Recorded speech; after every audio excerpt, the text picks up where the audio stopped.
কথা মনে রাখবেন, আজ আমরা আছি, কাল নাও থাকতে পারি, কিন্তু আপনার এই ভুঁড়ি আঙ্গুলের টিপটা ঠিক রাখতে হবে। কি বলেন হুজুর? এটার বিচার একদিন হবে কি হবে না? পৃথিবীতে আপনি সেই দল করেন, পৃথিবীতে আপনি সেই মত করেন, আপনার আগে জানতে হবে এই দল আর এই মত এই আল্লাহর আসমানের নিচে জমিনের উপরে দিন কায়েমের সাথে সম্পর্ক আছে না নাই? কথা বলে ঠিক না বেঠিক? যেই দল এই বাংলার জমিনে দিন কায়েমের আন্দোলনের সাথে থাকবে, আমি আমার জীবনের যতগুলো রক্ত আছে এই জমিনে ওই দলের জন্য আমি ফেলে দিলাম ইসলাম। আওয়াজ দিয়ে বলে আপনারা দিবেন কিনা? কিন্তু যেই দল আর যেই মত এই 50 বছর থেকে বাংলার জমিনে কোরআন যাচ্ছে নাই, এরকম দল এরকম মত বাংলার জমিনে আমরা দেখতে চাই না। কারা কারা আগামী সংসদ কোরআনের সংসদ দেখতে চান? দোয়া কোরআন লাগান, আল্লাহ দেখবে।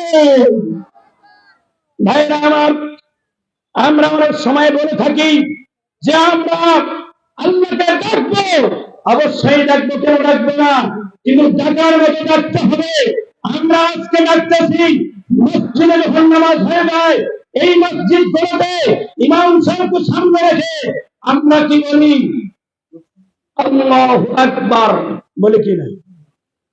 কিন্তু ইমাম সাহেবকে সামনে রেখে নারায়ে তাকবীর আল্লাহু আকবার বলে নামাজ শুরু করে দেই, আর ওখান থেকে নামাজ পড়ার পরে বের হয়ে আসে বামপন্থীর সাথে আমাদের দল। ঠিক না বেশি? আপনার নামাজ ঠিক আছে বলেন? মুরব্বী নামাজ ঠিক আছে? কেমনে নামাজ ঠিক থাকলো? মসজিদে আপনি কোন দলে, বাইরে এসে আপনি কোন দল করতেছেন? আল্লাহ পাক বলেন ওয়া মাকারু ওয়া মাকারুল্লাহ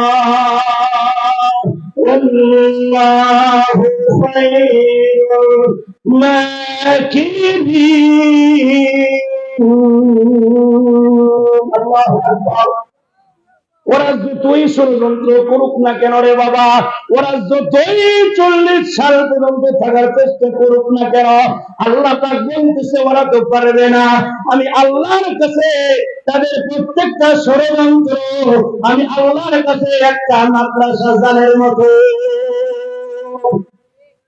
পেরেছে পেরেছে বলেন? কষ্ট লাগে বাংলার জমিনে 95% মুসলমানের দেশে, এই মুসলমানের দেশে আমরা বসবাস করি, অথচ মুসলমানের দেশে আমরা এই কোরআনের কথাগুলো বলতে পারি না। আওয়াজ দিয়ে বলেন ঠিক না? আজ ওই